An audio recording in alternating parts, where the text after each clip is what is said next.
Bonjour à tous et bienvenue sur la chaîne Objeco, c'est Johan. Aujourd'hui je vais vous présenter la toute dernière nouveauté de chez Fitbit, la Fitbit Ionic.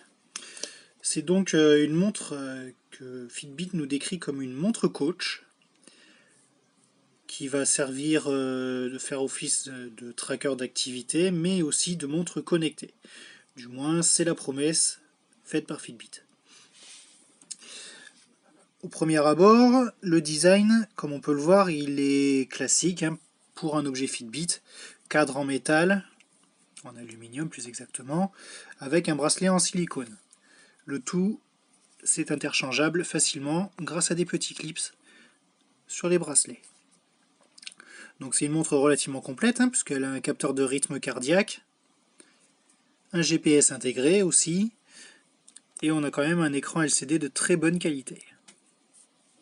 Donc ça, moi j'ai beaucoup aimé cet écran. C'est vrai que même s'il n'atteint pas le niveau d'un écran OLED comme sur une Gear S3 par exemple, ou même sur une TicWatch E, ça reste quand même un très bon écran avec de belles couleurs. Le tactile est plutôt réactif, pas de souci de ce point de vue. Donc l'écran vraiment une réussite, j'ai bien aimé. En plus il tire parti de ce design particulièrement rectangulaire, qui n'est pas forcément attractif au premier abord, mais qui s'avère très efficace une fois à l'usage. En plus la montre est légère, une fois au poignet on la sent quasiment pas, elle pèse à peine une quarantaine de grammes. Voilà. Donc, à savoir que Fitbit nous vend ça comme une montre connectée. C'est pas vraiment une smartwatch, du moins pas à mon sens, parce qu'elle est quand même très très limitée, notamment au niveau des notifications. Au niveau des notifications, je m'attendais vraiment à quelque chose de mieux, surtout que Fitbit a racheté Pebble, et les Pebble avaient un excellent système de notification, bah là on le retrouve malheureusement pas. En revanche, pour ce qui est de la partie tracker d'activité, la Fitbit Ionic se débrouille très bien.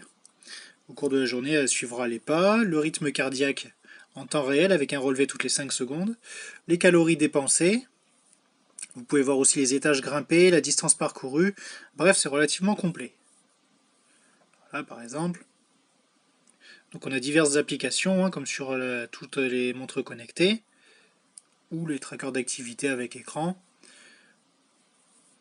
On peut suivre différentes activités, au total pour l'instant il y en a 7 sur la montre, j'espère que ça s'étendra un peu plus à l'avenir. Et on a aussi, petite originalité, des vidéos de coaching. Pour l'instant, il n'y en a que 3. Après, il faut passer par l'application Fitbit Coach pour en acheter d'autres.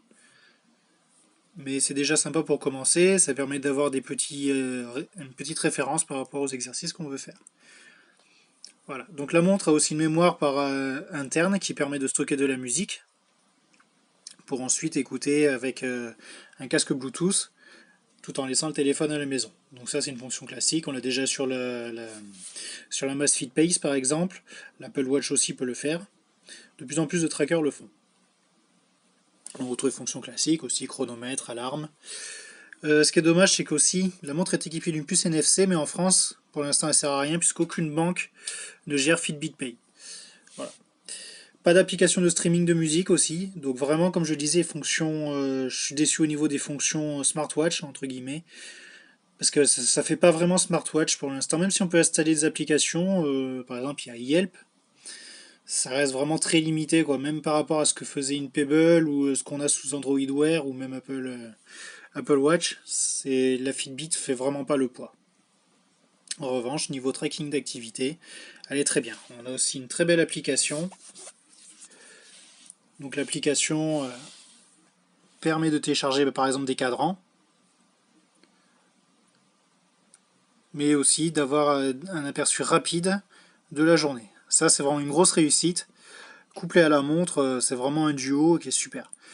Ça va pas aussi loin que les montres Garmin, comme la Forerunner que j'avais testé qui était vraiment très complète au niveau du tracking de sport.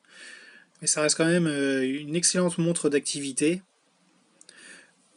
disons pour les sportifs débutants à intermédiaires. Pour les sportifs qui veulent plus, il faudra peut-être passer par du Garmin, mais ça coûte quand même plus cher aussi. Là, on est sur une montre 350 € déjà, c'est un gros budget, sachant que la partie smartwatch est quand même assez limitée. Bon, dans l'ensemble, j'ai quand même aimé. C'est vrai qu'elle est agréable à porter, l'application est superbe.